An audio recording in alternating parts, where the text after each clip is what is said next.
Up with KREM begins now. Gonzaga students return to campus today. Nicole Hernandez joining us live from GU as the Bulldogs return to the classroom. Yeah, that's right. People are starting to walk around this morning, get up and about now. This is the second largest class that the university has seen for incoming first years.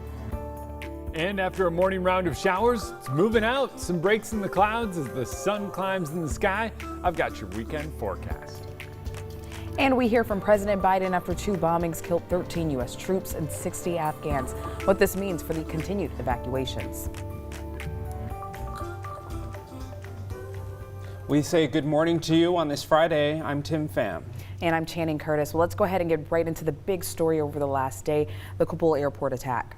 Now, 2 suicide bombers and gunmen attacked crowds of Afghans heading to the airport just yesterday. The attacks happened outside of Kabul's airport. At least 60 Afghans and 13 U.S. troops were killed. About 5,000 people were awaiting flights at the airport. The terrorist group ISIS-K took responsibility for those attacks. Well, shortly after the news broke of the attacks, President Biden delivered remarks, and he asked for a moment of silence to honor the fallen service members and ordered U.S. flags at half-staff across the country. And strong words from Biden promising to avenge the deaths of the 13 service members. To those who carried out this attack, as well as anyone who wishes America harm, know this: we will not forgive. We will not forget. We will hunt you down and make you pay. President Biden continued to say the withdrawal of American citizens, U.S. troops, and Afghan allies will continue. We will not be deterred by terrorists. We will not let them stop our mission. We will continue the evacuation. President Biden also listed out his request to the commanders for plans of retaliation. I've also ordered my commanders to develop operational plans to strike ISIS-K assets, leadership, and facilities. We will respond with force and precision at our time, at the place we choose, in the moment of our choosing. Washington Governor Jay Inslee also sharing his condolences for the Kabul bombing victims. Now, he tweeted this out earlier yesterday saying, "My heart goes out to the families of the service members and civilians who lost their lives in Kabul today."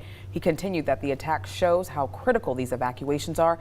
We owe a debt of gratitude to the service members who are risking their lives bringing people to safety. Congresswoman Kathy McMorris Rodgers also weighing in. Now, she spoke with KREM 2's Casey Decker before we learned about the deaths of the U.S. troops. I believe that the way that this withdrawal took place did not set up the Afghan security forces, the Afghan government for success. And unfortunately now we're seeing a lot of our work unravel and the Taliban take control of the region.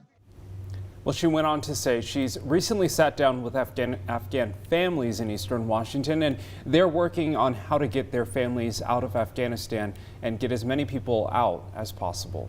So we know this is a lot of information, and it's our commitment to give you more on what's happening in Afghanistan. So for updates sent directly to your phone, all you have to do is text the word crisis to 509-448-2000. We'll send you all of that information that you need right to your phone and any updates that happen throughout the day as well. The time now 7:04. Let's get to meteorologist Jeremy Legoo in the Weather Center to talk about our Friday and weekend forecast. We made it. TGIF. TGIF. TGIF. We've been trying to get every TGI going all week long, but here we are on TGIF, and let's get you out the door early this morning. We saw a round of showers move through. Those showers moved out. Temps in the mid-50s with a mix of clouds and sun. And oh, is it beautiful as we kick off the 7 o'clock hour. 56 in Coeur d'Alene and Spokane. Mix of clouds and sun in both locations. 54 and sunny in Sandpoint. 58 in Moses Lake and 60 there in Wenatchee. Air quality is good. We stay at good. 47 on the AQI means get outside, breathe this fresh air, enjoy this beautiful start to the day. As our showers move out, sun builds in. We'll see more clouds later today, but here's how this breaks down. We saw a little bit of rain early on this morning. Most of us, a few 1/100ths of an inch, 2 1/100ths at Spokane International Airport. At Felts Field, there in Spokane Valley, 3 1/100ths of an inch. So none of us really picked up all that much moisture. It was a fast-moving system, weak in nature, and didn't bring much in the way of moisture. Like I said yesterday, just enough for everyone who washed their car to go, really? Really? Really? A few clouds through the middle part of the day. Those clouds move out, and by tomorrow, it's nothing but sunshine in the forecast as we see a beautiful weekend ahead. Our temps climb today. We go from the mid-50s to the low 70s. It is going to be a fantastic Friday before an even more beautiful weekend arrives. Well, it's back to school for more college students here in Spokane. That's right. Today, Gonzaga University is welcoming new students to campus. And this morning, Nicole Hernandez is out there on the campus grounds letting students know what to expect this fall. Good morning, Nicole. Yeah, good morning, guys. So Gonzaga is actually welcoming the second largest group of first-year students in the entire university's history, which is of course super exciting. They're going to be filling up the residence halls today. They're starting orientation, and then they're going to start classes on Tuesday. So they've got the weekend to kind of settle in, move in, get going. So we do see more activity on campus this morning right now, but we are still waiting for students to show up and actually start moving all their stuff into all the residence halls. So with everything starting and of course those COVID-19 precautions, there are some things that will look different for students this year. University leaders announced earlier this month all students and employees will have to wear masks inside. This is regardless of vaccination status. The school says on their website they hope to relax mask rules eventually. Gonzaga also said all students on campus will have to show proof of full COVID-19 vaccination before the start of the fall semester, and all faculty will also have to be fully vaccinated.